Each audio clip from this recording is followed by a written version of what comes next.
Let's go live now to Jim Townsend. He is the former Deputy Assistant Defence Secretary for Europe and NATO under President Obama. Jim, thank you so much for your time. We appreciate it. Let's begin on this latest escalation that we have seen in Ukraine with the fiercest fighting that we've seen since the outbreak of the war. Just characterise the situation on the ground for us as we head into the latest NATO Defence Ministers meeting later on today. Well, defense ministers will be meeting after this series of rockets and missiles, explosives of all kinds that were being used against civilian targets in Ukraine. It was something that hadn't been seen for a couple of months now, and it was in response to the blowing up of the Kerch Straits Bridge.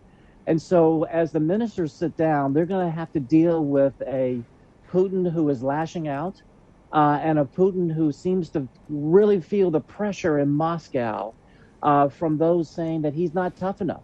And so this is something that ministers are going to have to figure out what they can do to help improve air defense, number one. And then number two is what other things can they expect from Putin and the Kremlin? This is something that shows a doubling down by Putin.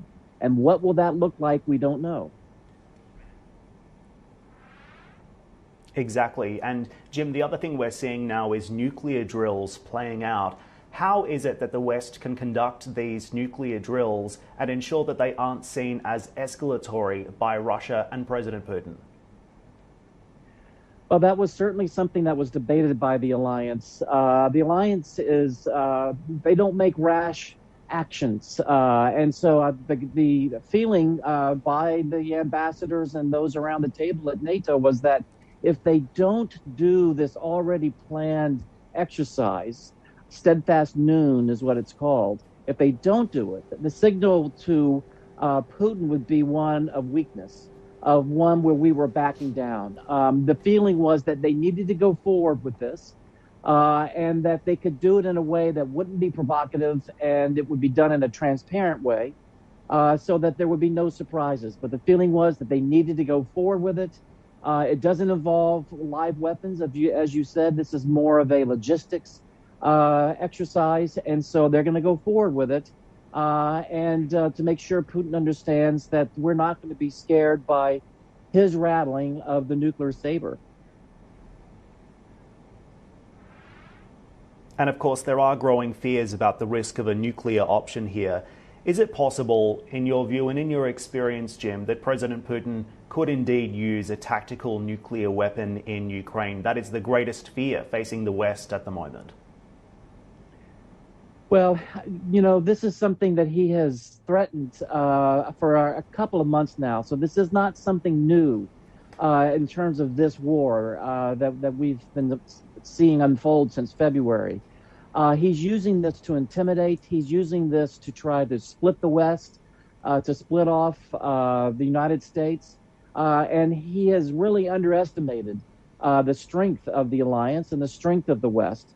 This weapon, a tactical nuclear weapon, really doesn't have a role on the battlefield. That will not change what is happening on the battlefield at all. And Putin's military knows that, and Putin should know that too. This is a weapon that is used to intimidate or to punish.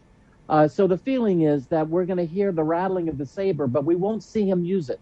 He also knows, and we've been telling him quietly behind the scenes, but very pointedly, that if he does use that, the price will be steep, and it won't just be in terms of sanctions.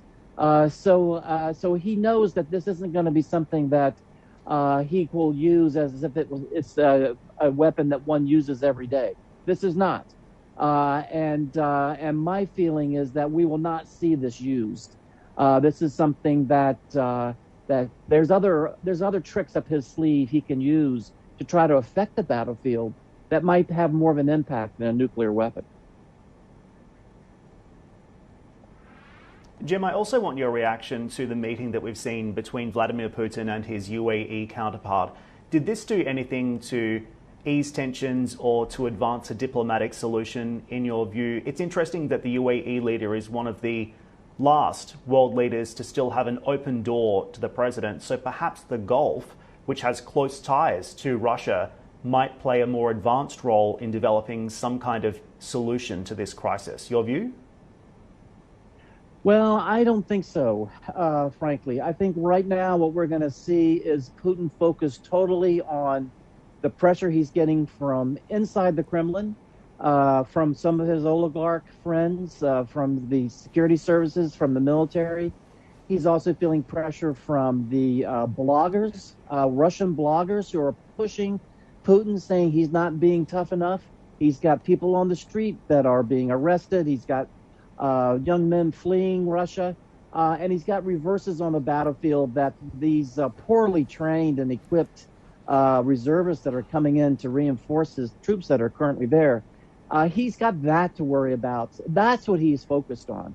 He's going to double down on that, and he's going to find a way to do it. So I think no matter the emissary going to see him, I don't see them bringing with them into the Kremlin an idea that either hasn't been proposed by the West earlier on, or something that will be a silver bullet here. I think this is something that is this visit will pass from the scene, and we'll be back watching Putin and some of his tricks in the coming weeks.